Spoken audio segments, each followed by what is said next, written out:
سزاواں مختصر کر دو۔ جناب واصف علی واصف صاحب کو گزارش ہے کہ سٹیج تے تشریف لے آویں، انہاں دا ٹائم نہیں لیکن میرا دل کیتا ہے کہ چند شعر سن لویے۔ واصف علی واصف صاحب۔ سب دوستان واصف علی واصف کی طرف السلام علیکم۔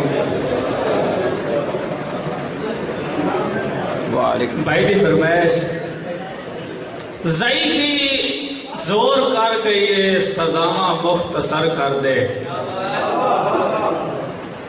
ضعیفی زور کر گئی ہے سزاواں مختصر کر دے۔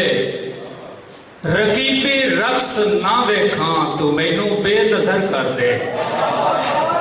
اور پجرے دی سلاخاں تے میرا پھڑکن گواہی دے سی، اسی اڑنے دے قابل نہیں میرے آزاد پر کر دے۔ خیرات بٹین دا دکھ کوئی نہ، کشکول دے ناز دے داغ آیا ہے۔ خیرات بٹین دا دکھ کوئی نہ، کشکول دے ناز دے داغ آیا ہے۔ میری غزل تے تیرے سر رو گئے، لگتا ہے ساز تے داغ آیا ہے۔ میرے سجدے میں تیری عظمت ہاں، در اصل نماز تے داغ آیا ہے۔ نہیں واصف دکھ بدنامی دا، تیرے رکھے ہوئے راز تے داغ آیا ہے۔ اعتراض جو ہے پرواز میری تے موڑ بدھے ہوئے پار کھلے ہوئے کیوں؟ اعتراض جو ہے پرواز میری تے موڑ بدھے ہوئے پار کھلے ہوئے کیوں؟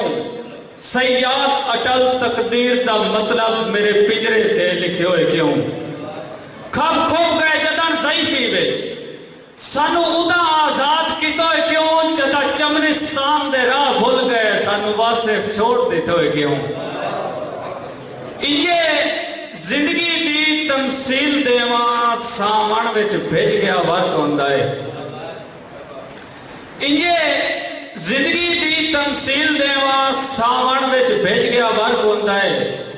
جویں ڈار چوں نکھڑے پنچھی دی پرواز دے وچ او فرق ہوندا ہے۔ تے جنوں شام بھلایا او مغرب رہے، ہائے فجر نو سورج شرق ہوندا ہے۔ ساڈے واصف پنے ہوئے کفن میں چھج گئے، او داجن میں چولا زرق ہوندا ہے۔ اے دل نہیں بسم دا پہلا نقطہ تشبیہ تو دور کھلوتا۔